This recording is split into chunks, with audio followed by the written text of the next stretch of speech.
하나님 우리 아버지와 우리 주 예수 그리스도로부터 은혜와 평강을 받고 이 자리에 나오신 성도 여러분, 우리는 지난주까지 총 3주에 걸쳐서 제5계명을 하이델베르크 요른답의 고백에 따라 살펴보았습니다. 특별히 지난주에는 교회의 권위가 정상적인 성도의 교제 안에 있는 사람들에게 작동될 때에 어떠한 방식으로 나타나는지를 살펴보았습니다. 주 그리스도를 사랑하며 그분의 지체를 사랑하는 성도의 교제 안에 있는 사람에게 사도는 무작정 명령하지 않았습니다. 오히려 필요하다면 자신의 권한을 내려놓고 함께 그리스도를 섬기는 자리로 내려가서 함께 그리스도를 바라보며 자기가 용서해야 되는 사람도 살펴보고 또한 하나님께서 하신 일 가운데서 그의 마음을 넓히는 것을 살펴보았습니다. 이처럼 교회의 권위는 결코 죄와 타협하지 않고 회개하지 않는 사람에게 정당한 명령을 내릴 수 있는 권한을 가지고 있지만, 정상적인 성도의 교제 안에 있는 사람에게는 함께 주님을 사랑하는 그 교제 가운데서 함께 주님을 바라보며 더욱 주님을 사랑하도록 권하는 것을 살펴보았습니다. 이제 5계명을 지나 6계명을 살펴보고자 합니다. 먼저 제가 6계명을 낭독하겠습니다. 제6계명, 살인하지 말지니라. 하이델베르크 요리문답 제40주일은 총 3문답으로 6계명을 고백합니다. 먼저 105문과 106문에서는 주로 6계명을 통해서 우리가 하지 말아야 될 일에 대해서 고백합니다. 그리고 107문에서는 6계명을 보다 적극적으로 생각하면서 우리가 무엇을 해야 하는지에 대해서 이야기합니다. 그래서 오늘 강설도 총 2부분으로 이루어져 있습니다. 먼저 소극적인 측면, 그러니까 무엇을 하지 말라 하는 그러한 명령을 고백하는, 그러한 측면을 고백하는 105문과 106문을 처음 부분에서 다루고, 그리고 적극적인 측면을 다루는 107문답을 두 번째 부분에서 다루고자 합니다. 먼저 105문과 106문답을 함께 고백하도록 하겠습니다. 105문, 제6계명에서 하나님께서 원하시는 것은 무엇입니까? 답, 내가 이웃의 명예를 훼손하거나 그들을 미워하거나 해치거나 죽이지 않기를 원하십니다. 나는 생각이나 말이나 몸짓으로 무엇보다도 행동으로 그리해서는 안 되고 다른 사람을 시켜서 해도 안 되며 오히려 모든 복수심을 버려야 합니다. 더 나아가 자기 자신을 해쳐서도 안 되고 부주의하게 위험에 빠뜨려서도 안 됩니다. 그러므로 살인을 막기 위해서 국가는 또한 칼을 가지고 있습니다. 106문, 그런데 이 계명은 살인에 대해서만 이야기합니까? 답, 아닙니다. 하나님께서는 살인을 금함으로써 살인의 뿌리가 되는 시기, 증오, 분노, 복수심 등을 미워하시며 이 모든 것들을 살인으로 여기신다고 가르칩니다. 오늘은 특별히 마태복음 26장 47절로 56절을 함께 살피면서 제6계명을 생각해 보고자 하는데요. 먼저 105문과 106문은 다음과 같은 방식으로 살펴보고자 합니다. 105문과 106문의 모든 문구를 설명하기보다는 반대로 105문과 106문이 정면으로 위배되면 어떤 일이 벌어지는지를 살펴봄으로써 6계명을 어길 때 얼마나 비참한 상황이 벌어지는지를 살펴보고자 합니다. 그럼으로써 그 비참한 모습 가운데서 우리가 정말 그러면 안 되겠구나 하는 그러한 마음자리로 들어가기를 원합니다. 먼저 첫 번째 부분의 제목은 이렇습니다. 죽고 죽이는 세상에서입니다. 죽고 죽이는 세상에서입니다. 마태복음 26장 47절로 51절을 근거로 말씀드리겠습니다. 오늘 본문은 47절을 보시면 말씀하실 때 말씀하실 때 이렇게 시작합니다. 예수님께서 무언가를 말씀하고 계실 때 어떤 일이 벌어졌습니다. 이 말은 이 본문 앞에 어떤 사건이 기록되어 있는지를 주목하게 합니다. 주님께서 이제 십자가에 달리셔서 우리의 죄를 해결해 주시기 위하여 잡히실 것입니다. 그러나 이 일은 예수님께도 쉬운 일은 아니었습니다. 그렇기에 예수님께서는 3번씩이나 하나님 아버지께 간절히 구했습니다. 그 기도의 요점은 아버지의 뜻대로 순종하게 해달라는 기도였습니다. 그런데 이 기도를 드리실 때 제자들은 자고 있었습니다. 예수님께서는 가장 절실하게 아버지의 뜻을 이루시기 위하여 기도하고 계셨는데 제자들은 자고 있었습니다. 이 세상에 대해서 깨어있지 않은 것이었습니다. 주님께서 무엇을 하시려는지 그 일에 대해서도 깨어있지 않았습니다. 그래서 오죽하면 주님께서는 시험에 들지 않게 깨어 기도하라. 마음에는 원이로되 육신이 약하도다 하시며 깨어있기를 명하셨습니다. 그렇다면 우리는 질문하게 됩니다. 도대체 이 제자들이 잠들지 않고 깨어 있어야만 하는 세상은 어떠한 세상이었는가? 이러한 세상의 본 모습은 어떠한 것이었는가? 하는 질문을 갖게 됩니다. 이러한 질문을 던지면서 예수님께서 잡히시던 이날 밤을 통해 이 세상의 진면목이 어떻게 나타나는지를 함께 살펴보고자 합니다. 47절을 마저 읽겠습니다.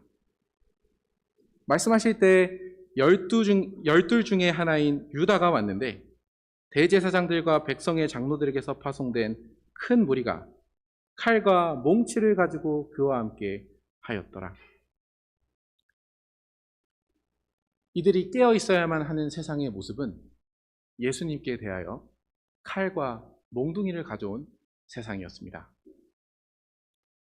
예수님께 대하여 살기가 가득한 세상이었습니다. 물론 이들의 무기에서 나타난 이 살기는 이들을 보낸 사람들로부터 시작되었습니다. 이들은 스스로 나온 사람들이 아니었습니다. 유대의 지도층이었던 대제사장들과 바리새인들이 따랐던 그 장로들의 유전 거기에서 나오는 것처럼 장로들이 보낸 사람들이었습니다. 한마디로 그 당시 유대 사회의 기득권층이 보낸 사람들이었습니다. 이 사람들이 왜 이렇게 예수님께 다른 사람을 시켜서 예수님을 죽이려 하였는지 성경은 마태복음 27장 18절에서 그들의 마음자리를 한마디로 표현합니다. 시기하였습니다. 유대의 기득권층은 하나님의 말씀에 따라서 성신의 능력을 가지고 표적을 행하시며 복음을 전한 그 예수님을 시기하였습니다. 왜냐하면 그들에게 중요한 것은 자신이 기득권을 누릴 수 있는 그 군중이 필요했기 때문입니다. 하지만 이제 점차 그 군중이 예수님을 따라갔고 이 사람들은 거기에 대해서 시기하였던 것입니다. 그러나 예수님께서는 하나님의 말씀에 따라 움직이신 거기 때문에 언제나 그들은 예수님 앞에서 틀린 사람들인 것을 자각하게 되었습니다.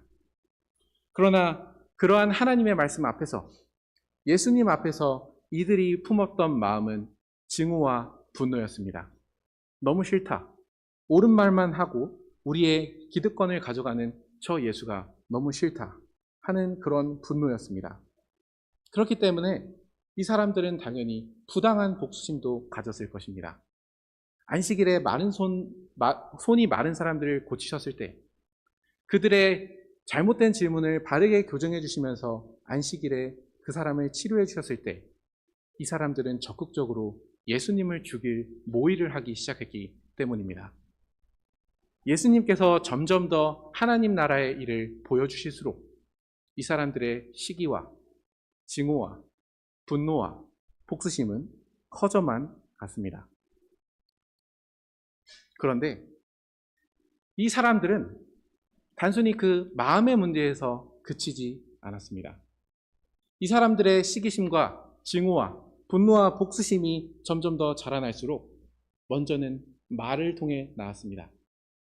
예수님께서 어떤 큰 표적을 행하시면 저건 귀신의 왕 바알세불의 힘을 빌려서 하는 행동이다 하면서 예수님을 모욕하였습니다. 우리 마음 안에 있는 이 미움의 감정들, 미움의 욕망들은 결코 마음의 문제에서 끝나지 않습니다. 말을 통해 나오게 되었습니다. 그렇게 예수님께서는 성신 하나님을 통해 우리를 위해 이 땅에서 사셨던 그 예수님께서는 말하지 못할 치욕을 그들에게 겪으셨습니다. 그들이 그렇게 모욕하였기 때문입니다. 그리고 차츰 유대의 지도자들은 말을 넘어 행동으로 넘어갔습니다. 그들은 직접 예수님을 죽일 모의를 하고 이제 오늘 본문에서 살핀 것처럼 예수님을 잡기 위해 다른 사람을 시켜서 예수님을 잡아오게 하였습니다. 이제 이들은 유대 사회 내에서 불의한 재판을 한 뒤 그 당시에 공권력이었던 로마에 예수님을 넘길 것이었습니다. 그렇게 불의한 재판을 유도할 것이었습니다. 그러니 요한 사도가 그 형제를 미워한 자마다 살인한 자니 하는 이 말은 비유적인 말이 아닙니다. 우리가 우리 안에 있는 그 미움의 감정을 그대로 갖고 있을 때 그 감정은 말로, 행동으로 나와서 다른 사람의 생명력을 갉아먹고 모욕하는 대로 반드시 나아가게 되어 있습니다. 이렇듯 먼저 그날 밤에는 대제사장들과 장로들이 보낸 무장한 무리들에 의해서 예수님은 자신을 향한 살기를 마주하셨습니다.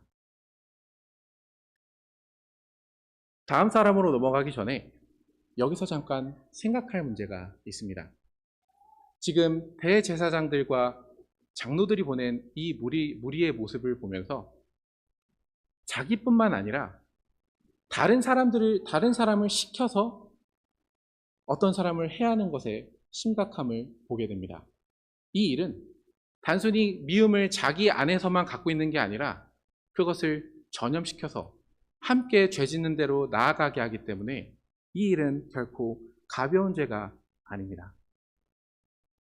그러나 완전히 같진 않지만 이와 비슷한 결의 문제가 사실 모든 가정 안에 있습니다. 교회를 이루는 모든 가정 안에 있습니다. 습관적으로 교회 안의 다른 사람들을 집안에서 이야기하는 경우입니다. 그것이 좋은 말이든 그것이 나쁜 말이든 그것은 결과적으로 그 자식을 죄짓게 하는 것입니다. 대제사장들과 장로들은 그 당시의 사회의 권위였습니다. 부모 역시 집안에 있는 권위자입니다. 그러나 그러한 부모가 교회의 어떤 사람에 대해서 험담을 하기 시작하면 이것은 그 아이에게 자신의 미움의 감정을 전이시키는 것과 마찬가지입니다. 그러한 토양 안에서는 자녀들이 교회를 사랑할 수 있는 마음이 싹틀 수 없습니다. 우리는 다른 사람에 대해서 이야기하는 것, 특별히 나쁘게 이야기하는 것의 심각성을 직시할 필요가 있습니다. 바로 유대의 지도층들은, 유대의 권위자들은 이러한 범죄로 예수님을 죽였습니다. 같은 일을 자식에게 시킬 수 있다는 사실을 늘 기억하셨으면 좋겠습니다. 교회의 어떤 사람에 대해서 말씀하시기보다 우리 주님을 부지런히 전하셨으면 좋겠습니다. 그러나 예수님께서 그날 밤 잡히시던 밤에 마주했던 살기는, 그리고 미움의 마음은 단순히 대제사장과 장로들이 보낸 무리에게서만 느낀 것은 아닙니다. 가룟 유다에게서도 똑같이 느끼셨습니다. 여기 48절로 49절을 보면은 이 사람은 미리 예수님을 잡으려는 무리와 신호를 짰습니다. 군호를 짰다고 합니다. 입을 맞춘다는 것은 그 당시의 인사법이었습니다. 자신을 드러내지 않으면서 예수님을 넘길 방법을 이런 식으로 찾은 것입니다. 그러나 예수님께서는 이 사람의 의도를 아셨습니다. 아시고 당하셨습니다. 그렇다면 가룟 유다는 도대체 예수님에게 어떠한 살인을 저지른 것입니까? 특별히 요한 사도는 가룟 유다가 돈을 좋아하는 사람이었다고 이야기합니다. 그는 회계 담당이었습니다. 돈을 관리하는 사람이었습니다. 그러나 때때로 그 사람은 자신을 위해서 돈을 빼돌렸다고 요한 사도는 증언하고 있습니다. 돈을 사랑하는 사람일수록 그 사람에게서 나타나는 현저한 특징이 하나 있습니다. 돈을 정말 잘 벌 수 있는 기회가 오면 사람을 수단으로 생각한다는 것입니다. 그에게 중요한 것은 앞에 있는 사람이 아닙니다. 돈을 벌게 해줄 수 있다면 다른 사람을 얼마든지 이용할 수 있습니다. 그렇게 비인간적인 행동을 하곤 합니다. 그런데 우리의 예수님께서는, 천지를 창조하신 이 예수님께서는 가룟 유다 앞에서 돈벌이 수단으로 전락하셨습니다. 천지의 창조주 하나님께서 고작 은 30세겔에 작은 밭이나 노예 한 명을 살 수 있는 어중간한 그 금액에 팔리시는 그 일이 벌어졌습니다. 그러니 예수님께서는 그날 밤에, 물론 그 전부터 알고 계셨지만, 가룟 유다가 자신의 욕망을 실현함으로써 인격살인을 당하신 것입니다. 천지를 지으신 하나님께서 30세겔에 팔리셨기 때문입니다. 이것이 사랑하는 제자였던 12제자 중에 한 사람이었던 사람에게 당했던 인격살인이었습니다. 그러나 여기서 우리는 한 가지를 더 생각하게 됩니다. 우리는 잘못된 신앙을 가졌을 때 본인을 가장 위험에 빠뜨린다는 사실을 반드시 인지해야 합니다. 가룟 유다의 신앙은 돈이었습니다. 돈이 자기를 먹여 살려준다고 생각했기 때문에 예수님이라도 팔 수 있었습니다. 그러나 그런 잘못된 신앙을 가지고 예수님을 팔았을 때 그는 그 잘못된 신앙에 대해서 뒷감당을 하지 못했습니다. 왜냐하면 그가 예수님을 팔았던 것의 죄의 무게를 조금이라도 느꼈을 때 그 사람은 더 이상 살아갈 수 없었기 때문입니다. 우리는 흔히 회개는 맘먹으면 할 수 있다. 좀만 마음대로 살다가 회개하면 되겠지. 라는 그런 식의 말을 듣곤 합니다. 하지만 여기서 잘못된 신앙을 가진 사람은 결코 회개할 수 없다는 것을 알게 됩니다. 왜냐하면 회개는 참된 신앙을 갖고 하나님을 바르게 하는 사람만이, 하나님의 사랑을 참되게 깨달은 사람만이 할 수 있기 때문입니다. 그렇기 때문에 잘못된 신앙을 가지고 살아간다는 것, 우리의 신앙을 스스로 점검하지 않고 살아간다는 것은 자기 자신을 위험에 빠뜨리는 일입니다. 그건 자기의 신앙에 대해서 아무런 문제의식을 갖고 있지 못하는 사람은 자신을 부주의하게 위험에 빠뜨리는 사람입니다. 그렇기에 가룟 유다에게서는 특별히 잘못된 신앙을 가질 때 자기 스스로를 위험에 빠뜨리는 것임을 또한 보게 됩니다. 주님께서 이 살기가 충천한 이 밤에 마주했던 살기는 단순히 자신을 대적하는 사람들에게서만 느낀 것은 아닙니다. 자신을 잡으러 온 무장한 무리 혹은 자신을 판 가룟 유다에게서만 느낀 것이 아니고 자신이 주님께서 사랑하셨던 그 제자에게서도 부정당한 살의를 느끼셨습니다. 여기 보시면 가룟 유다가 예수님께 입을 맞추고 이제 그 신호에 따라서 무장한 사람들이 예수님을 잡으려고 할 때 제자 중 한 사람이 칼을 먼저 뽑습니다. 그리고 그 무리 중에 한 사람의 귀를 자릅니다.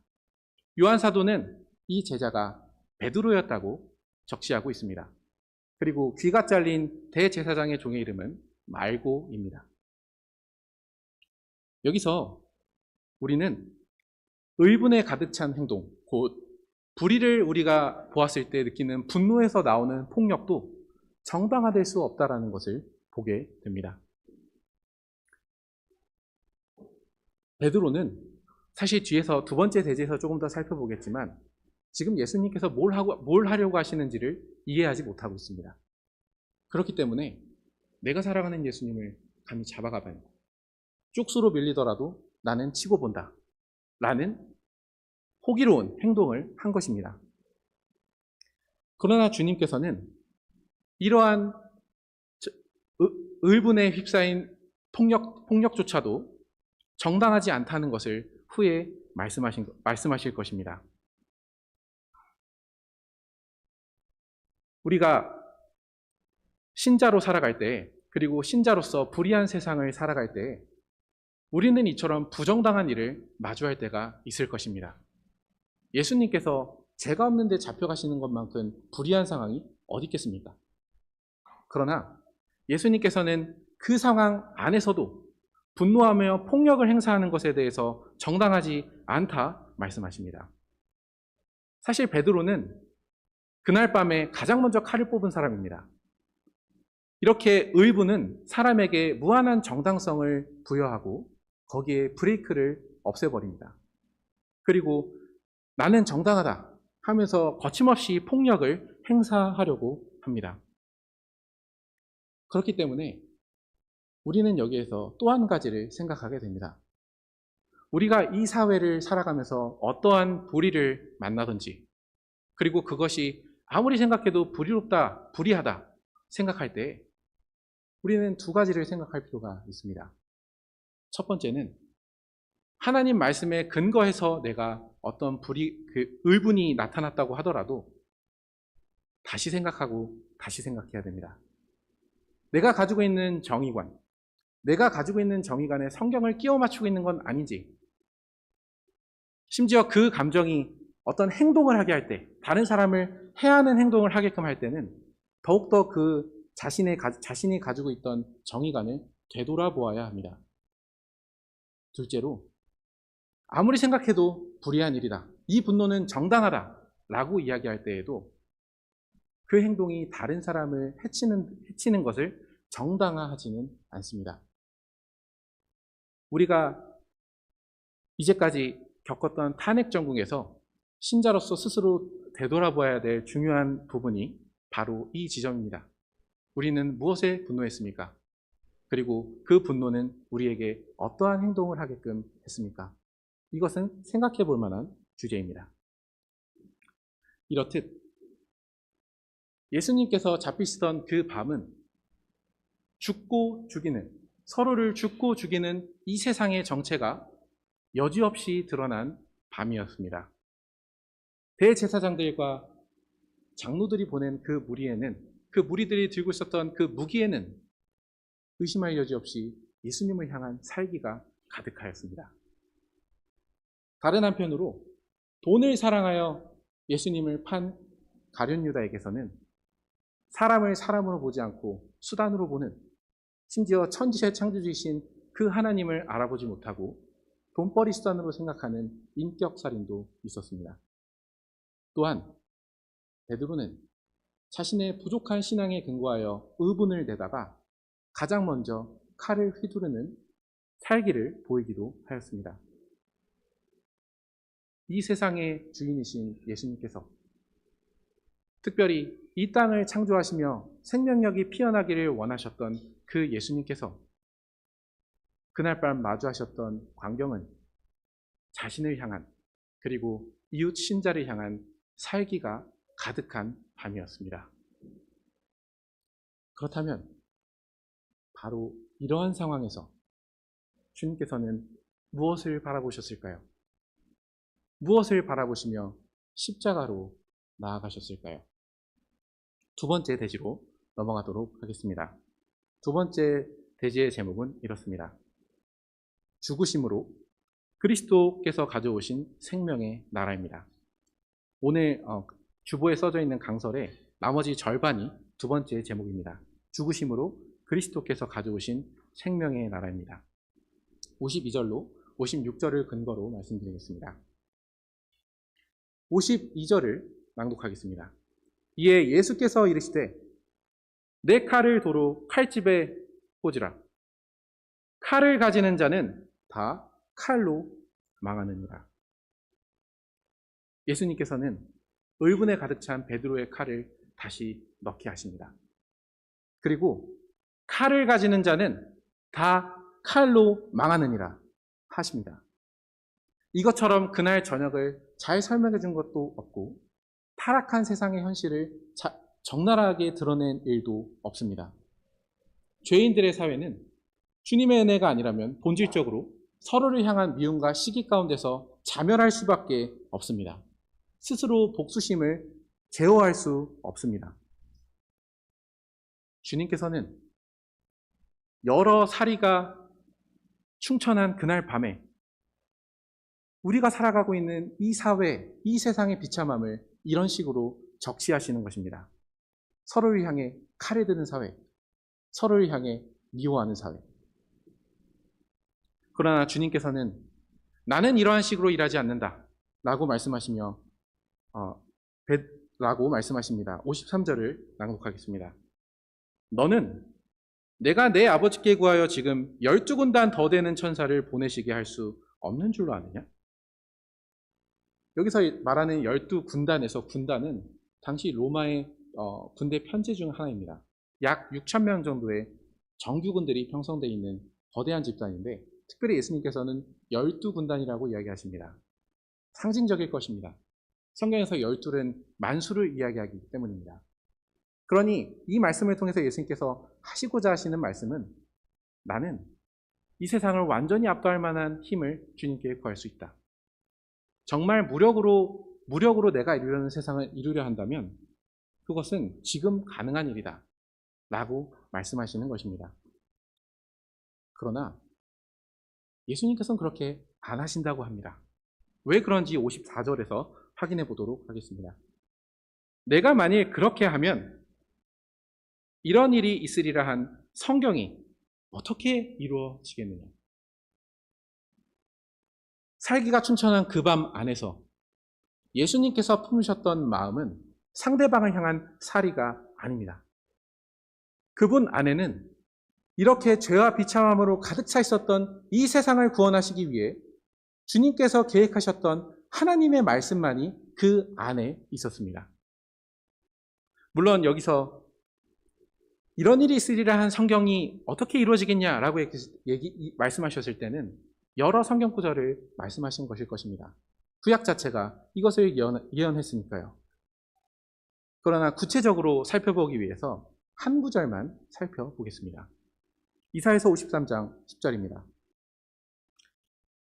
여호와께서 그에게 상함을 받게 하시기 원하사 질고를 당하게 하셨은즉 그의 영혼을 속건제물로 드리기에 이르면 그가 씨를 보게 되며 그의 날은 길 것이요 또 그의 손으로 여호와께서 기뻐하시는 뜻을 성취하리로다.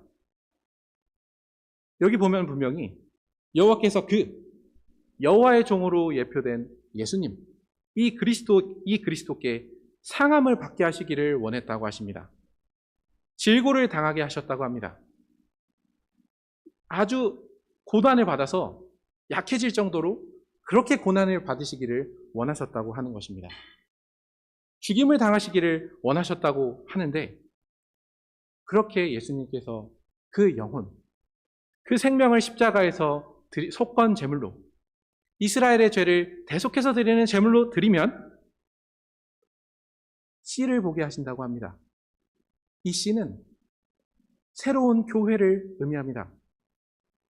이렇게 우리를 위하여서 자기를 죽이려는 그러한 집단을 위하여서 죽으신 예수님, 그리고 부활하셔서 교회의 머리가 되신 그 주님의 사랑을 깨닫고서 이제는 주님을 따라서 다른 사람을 미워하지 않고 사랑하는 그 교회, 그게 바로 여기서 말하는 그 씨입니다. 새로운 피조물이 탄생할 것을 바라보시면서 예수님께서는 자신의 죽음의 의미가 여기 있다는 것을 생각하시면서 시기와 증오와 분노와 복수심이 가득했던 그날 밤 안에서 이제는 모든 사랑, 곧 인내, 화평, 온유, 자비, 친절로 가득한 그러한 교회가 탄생할 것을 바라보시며 묵묵히 그 고난을 받으신 것입니다. 서로를 향한 살기가 가득했던 그 비참한 인간 사회 안에서 주님께서는 주님의 죽음으로 새로운 사회가 탄생할 것을 바라보시면서 묵묵히 그 길을 걸어가신 것입니다. 55절을 보시면 이제 시선을 돌려서 예수님을 잡으러 온 자들에게 말씀하십니다. 그때 예수께서 무리에게 말씀하시되 너희가 강도를 잡는 것 같이 칼과 몽치를 가지고 나를 잡으러 나왔느냐? 내가 날마다 성전에서 가르쳤을 때 너희가 나를 잡지 아니하였도다. 여기서 다시 한번 예수님께서 어떠한 인격살인을 당하셨는지를 보게 됩니다. 우리를 살리고자 사람의 몸을 입으신 하나님께서 아주 흉악범, 강도와 같은 대우를 받으십니다. 과거에 우리나라에서도 교도소를 탈출해서 숨어 살던 흉악범을 잡으려고 할 때 많은 경찰력이, 무장한 경찰들이 동원된 것을 아시는 분은 아실 것입니다. 바로 그러한 것처럼 예수님께서 그런 대우를 받고 계신 것입니다. 여전히 예수님께서 그런 대우를 받고 계시는 동안 주님께서는 다시 한번 이들의 동기를 말씀하십니다. 이들이 원했던 것은 대중의 인기요, 대중을 향한 권력이었습니다. 사람들을 무서워했기 때문에 예수님께서 가르치셨던 그날에는, 그 낮 시간 동안은 그 성전에서는 잡지 못했던 것입니다. 이 사람의 동기는 자신이 원하던 기득권을 유지하는 것이었기 때문입니다. 그러나 주님께서는 다시 말씀하십니다. 56절입니다. 그러나 이렇게 된 것은 다 선지자들의 글을 이루려 함이니라 하시더라. 여전히 예수님께서는 말씀하십니다. 나는 몰라서 당하는 게 아니다. 능력이 없어서 당하는 것도 아니다. 바로 이렇게 비참한 사회, 서로를 위한 미움과 증오가 가득한 이 비참한 죄인들의 사회에서 주님의 교회를 회복하기 위해서, 우리를 구원하시기 위해서 돌아가시는 것임을 다시 한번 말씀하시는 것입니다. 강조되는 것은 무엇입니까? 예수님의 의지입니다.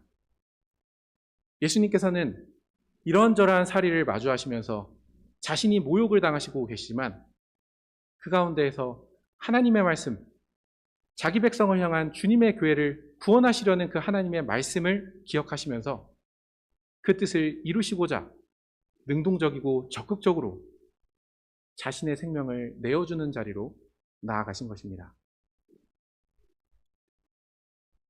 바로 여기에서 우리는 우리가 받은 생명의 가치를 생각하게 됩니다. 주님께서는 자신의 생명을 절대화하지 않으셨습니다. 하나님의 뜻에 맞다면, 그리고 하나님의 백성을 위한 일이라면 자신의 생명을 내어 놓으셨습니다. 그렇기에 자금의 우리 사회에서 생명 자체를 절대화하는 기조가 성경적이라고 할 수 없다는 사실도 함께 생각할 필요가 있습니다. 과학기술이 발달했고 의술도 발전했습니다. 심지어 AI를 통해서 유전자 정보가 빠르게 해독되고 있습니다. 이런 사회에서 일명 배아줄기 세포를 이용한 치료법도 같이 계속해서 발전해 오고 있습니다. 배아줄기 세포를 이용하는 이유는 사람이 수정되고 4-5일이 지나면은 배아 안에 이미 생명이 된 그 생명 안에 속세포덩이라는 곳에 배아줄기 세포가 생기게 됩니다. 그런데 이것은 아직 크게 발전된 것이 아니어서 어떠한 세포로든 복제가 가능하고 분화가 가능합니다. 치료의 가능성이 무궁무진한 겁니다. 문제는 바로 이 배아줄기 세포를 빼내기 위해선 반드시 배아가 죽어야 됩니다. 후에 이 문제에 대해서 자세히 말씀드리기를 원하는데 본론부터 말씀드리면 배아는 생명입니다. 그런데 우리의 사회는, 우리가 살아가는 이 세계는 과학기술의 발전 위에서 다른 생명을 희생시키더라도 자신의 생명을 살려야 한다는 움직임이 제도적으로 생겨나기 시작하고 있습니다. 그러나 우리는 이러한 사회에 살아갈 때, 그리고 그러한 기술이 점차로 상용화되는 사회를 살아갈 때 다시금 그리스도를 바라봐야 합니다. 그리스도께서는 자신의 생명을 절대화하지 않으셨습니다. 다른 사람이 어떻게 되든 나는 살아야 돼, 그렇게 생각하시지 않으셨습니다. 우리가 지금 주님 안에서 얻은 이 새로운 생명은 주님을 위해서, 주님께서 우리를 위하여 피를 뿌리심으로써 얻은 생명입니다. 그러니 우리가 이 생명을 어떻게 사용해야 되고 어떻게 생각해야 하는지는 우리를 살려주신 그리스도에게서 그 기준을 찾아야 됩니다. 요한사도는 우리를 위해서 죽으신 그리스도를 바라보며 우리가 형제를 위하여 목숨을 버리는 것이 마땅하다 전했습니다. 물론 이러한 경우가, 형제를 위하여 목숨을 버리는 경우가 우리가 살아가는 현대사회에서 얼마나 되겠냐 하고 생각하실 수 있겠지만, 사실 이 말씀이 있는 요한일서 3장 16절 앞뒤 문맥을 잘 보시면 우리가 형제를 위하여 목숨을 버리는 것은 물심양면으로 형제를 사랑하는 것입니다.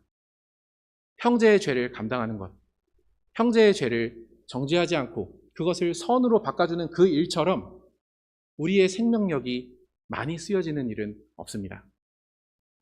우리가 사랑하는 형제를 돕기 위해서 우리가 가진 마음뿐 아니라 물질로 돕는 것처럼 우리의 목숨을 바치는 일도 없습니다. 그리스도 안에서 우리가 이 생명을 어떻게 사용해야 되는지, 내가 어떻게든 살기 위해서, 물론 생명은 귀합니다. 지금 생명이 귀하지 않다고 말씀드리는 것이 결코 아닙니다. 다만 이 생명은 모든 것을 아래로 볼 수 있게끔 절대화될 수 없다라는 것을 말씀드리고자 하는 것입니다. 우리의 생명은 주님을 위해 있고 주님의 지체들을 위해서 있습니다. 그렇기 때문에 우리는 과학기술이 발전하면서 민감한 윤리적 문제가 발생할 때 우리의 생명의 가치가 절대적이지 않다는 것을 늘 기억해야 됩니다. 우리가 어떠한 상황 속에서도 살아야 한다 라는 이러한 시대 정신을 경계하며 바라볼 필요가 있습니다.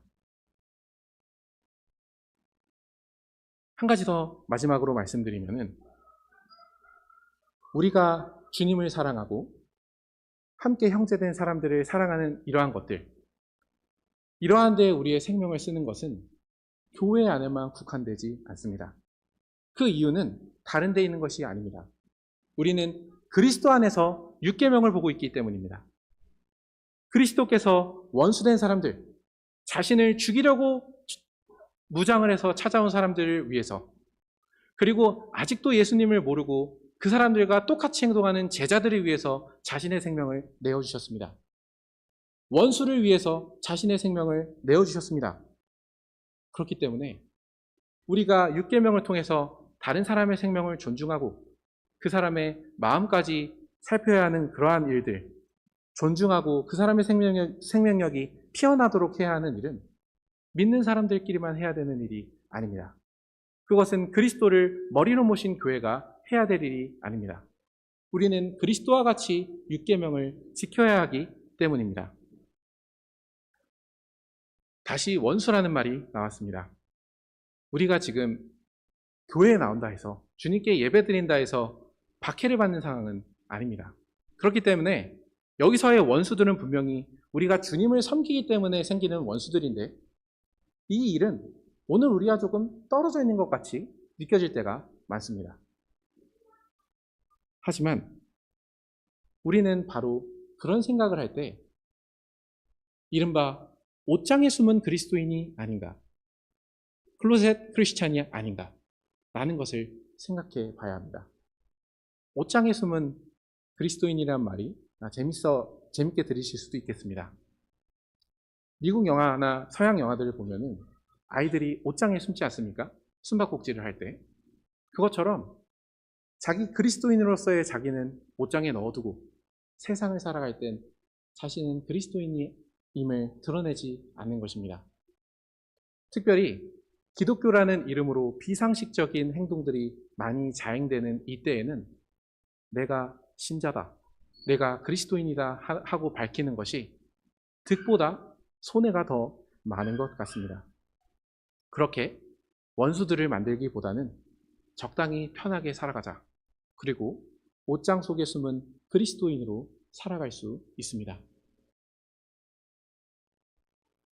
그러나 우리가 어떠한 시국에서든지, 물론 이 말이 맥락 없이 전도하라는 얘기도 아니고 맥락 없이 자신이 신자입니다 라고 이야기하는 것이 아니지만, 사실 우리가 신자임을 드러내는 순간들은 많습니다. 당장 씻기도 할 때가 그렇지 않습니까? 그러나 우리가 그리스도인임을 나타내는 것을 추조할 필요가 없는 것이, 그리스도인임을 드러냄으로써 와야 될 손실을, 그리고 불필요한 평가나 뒷말들을 두려워할 필요가 없는 것이, 바로 그 자리에서 선을 행하는 것이 그리스도를 더욱더 닮게 되는 자리이기 때문입니다. 그리스도께서 자기 백성을 위하여 수치를 당하시는 것을 부끄러워하지 않으신 것과 같이, 우리가 주님을 섬기는 자임을 부끄러워하지 않고, 심지어 우리가 신자임을 드러냈기 때문에 당하는 여러 어려움들이 있더라도 그 어려움 가운데 선을 행할 때, 그렇게 우리가 주님을 부끄러워하지 않을 때 주님께서는 우리를 부끄러워하지 않으실 겁니다. 그러나 우리가 적당히 살아가자, 편하게 살아가자 라는 그러한 생각으로 옷장 속에 숨은 그리스도인으로 살아갈 때, 그렇게 그리스도를 부끄러워하며 옷장 속에 넣어둘 때, 주님께서 다시 오실 때 우리를 부끄러워하실 것입니다. 물론 제가 이렇게 말씀드린다고 해서 편하게 살고자 하는 마음, 또는 불필요한 어려움이라고 생각하는 것을 감당하고 싶은 마음이 당장 생기는 것은 아닐 것입니다. 이렇게 말씀드릴 때 이미 마음속으로는 도망가기 시작한 분도 계실지 모르겠습니다. 근데 제자들이 그랬습니다. 56절의 마지막 부분을 읽겠습니다.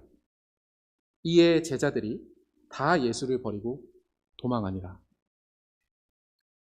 이 타이밍을 한번 보시기 바랍니다. 예수님께서는 바로 이 일, 내가 부당하게 잡혀서 불의한 재판을 받아 넘겨서 죽는 것, 이게 바로 하나님께서 나에게 원하시는 일이고 하나님의 말씀이 이루어지는 것이다 하는 자각을 가지고 순종하시는 바로 그 순간에, 곧 하나님의 말씀이 이루어지는 그 순간에, 주님께서 하나님의 말씀을 순종하시는 바로 그때 제자들은 도망갔습니다. 하나님의 말씀을 순종하고자 할 때, 6계명을 적극적으로 생각해서 원수까지 사랑하라 하는 그 말씀에 순종하는 것이 주저되고 뒷걸음질 칠 때 제자들도 역시 뒷걸음질 쳤습니다. 그런데 요한복음에서는 이렇게 제자들이 도망친 게 주님의 손 안에 있었던 일이라 곧 명확하게 전달합니다. 요한복음 18장 8절로 9절에서 그 사실을 이야기할 수 있는데요. 요한은 이 사실을 분명히 기록합니다. 18장 8절을 읽겠습니다. 이것은 지금 예수님을 잡으러 온 사람들에게 하시는 말씀인데요. 예수께서 대답하시되 너희에게 내가 그니라 하였으니 나를 찾거든 이 사람들이 가는 것은 용납하라. 주님께서는 우리가 아직 원수까지 사랑하지 못하는 것을 아십니다. 아직 주님의 죽음을 감당할 수 있는 그러한 믿음이 없는 우리를 아십니다. 그래서 도망갈 길을 열어주십니다. 그렇지만 이것은 단순히 그 사람들의 생명, 이 땅에서의 생명을 부지시켜 주시기 위함임은 아닙니다. 8절에서 그 사실이 명확하게 나타나 있습니다. 이는 아버지께서 내게 주신 자 중에서 하나도 잃지 아니하였사옵나이다 하신 말씀을 응하게 하려 함이로다. 이 말은 예수님께서 성찬을 행하시는 그 다락방에서 기도하신 내용 중 하나인데요. 주님께서는 아버지께서 예수님께 주신 그 제자들, 그 사람들을 단 한 사람이라도 잃도록 일하시는 분이 아닙니다. 오히려 한 사람이라도 잃지 않으시려 그 사람들의 부족함에 맞도록 이렇듯 도망갈 길을 열어주시는 분이십니다. 그 이유는 주님께서 장차 그들을 위해서 죽으시고 그 죽으심의 의미를 알게 하실 것이기 때문입니다. 주님께서는 그 소망을 바라보셨기 때문에, 주님께서 우리를 사랑하셔서 죽으셨다는 것이 나에게 뭘 의미하는지를 제자들에게 알려주실 거기 때문에 이 부족한 제자들의 살 길을 열어주시면서 훗날 이 사람들이 주님께로 돌아올 수 있는 기회를 주신 것입니다. 그러니 율계명을 적극적으로 지키실 마음이 없으신 분이 계신지요? 도망가셔도 좋습니다. 하지만 도망갈 길을 열어주시는 주님에 대한 시선을 놓치지 마시기 바랍니다. 지금은 내가 할 수 없더라도 주님께서 그것을 행할 수 있는 믿음도 주시고 그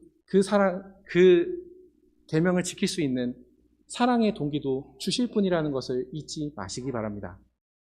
주님께서 우리에게 주시는 짐은 무겁지 않습니다.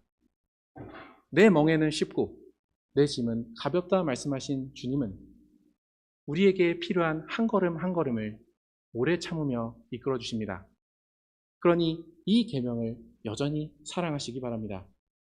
우리는 부족하지만 주님의 사랑이, 주님의 그 크신 능력이 우리를 점점 더 주님을 닮게 할 것입니다. 함께 백질문을 고백하고 마치겠습니다.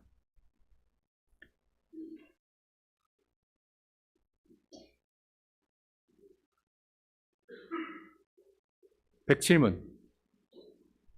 앞에서 말한 방식으로 우리 이웃을 죽이지 않으면 그것으로 이 계명을 다 지킨 것입니까? 답, 아닙니다. 하나님께서는 시기와 증오와 분노를 정죄하심으로써 우리가 우리 이웃을 자기 자신처럼 사랑하여 인내와 화평과 온유와 자비와 진실을 보이고 우리가 할 수 있는 한 그들을 해악으로부터 보호하며 심지어 원수에게도 선을 행하라고 하셨습니다. 아멘. 함께 기도하겠습니다.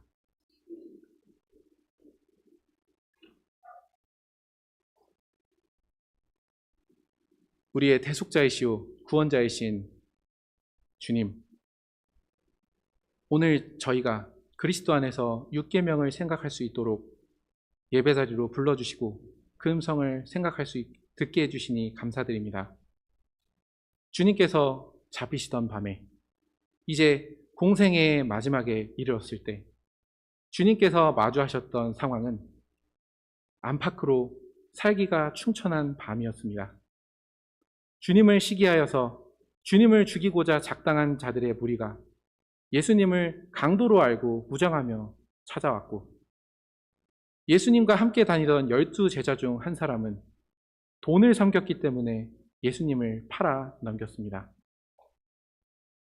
이러한 불의한 상황 속에서 여전히 예수님을 향한 믿음이 부족한 한 제자는 그들과 똑같은 방식으로 칼을 들고 휘둘렀던 것을 주님께서는 보셨습니다. 죄와 비참함으로 가득한 죄인들이 만들어내는 사회의 모습이 이러한 것을 주님께서 아십니다. 그러나 이러한 사회에서 서로를 자기 자신을 사랑하기 때문에 서로를 죽이는 이러한 사회에서 주님의 백성들을 구원하시려고 주님께서는 묵묵히 그 길을 걸어가신 것을 기억합니다. 죽고 죽이는 세상 속에서 저희의 죄를 해결해 주시고 사랑의 사회를 만들어 주시기 위하여 주님께서 죽으신 것을 기억합니다. 그러므로 이제 저희가 주님 안에서 받은 생명의 가치는 그 생명의 주인이신 그리스도께 있음을 늘 기억하게 해주시기를 구합니다. 그리스도께서 자신의 생명을 절대화하지 않고 하나님과 이웃을 위해 사용하셨던 것과 같이 저희도 자신의 생명을 절대화하며 다른 생명을 죽이는 것을 주저하지 않으려는 사회 가운데에서도 여전히 그리스도의 생명을 닮아서 사랑으로 서로를 보듬고 서로의 생명력을 피어나게 해주게 해주시기를 구합니다. 또한 이러한 사랑이 교회의 담장을 넘어가서 저희가 살아가는 그 사회, 불신자들로 가득한 그 사회 안에서도 더군다나 우리가 그리스도인이라는 걸 밝혔을 때 은근한 조소와 비난을 하는 그러한 자리에서도 우리가 주님의 사랑과 주님의 선의를 보여줌으로써 저희가 주님의 백성이라는 것을 밝히 드러내게 해주시기를 구합니다.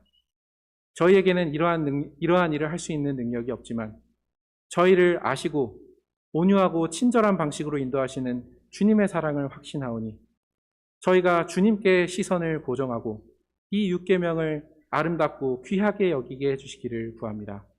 우리 주 예수 그리스도의 이름으로 기도드렸습니다. 아멘.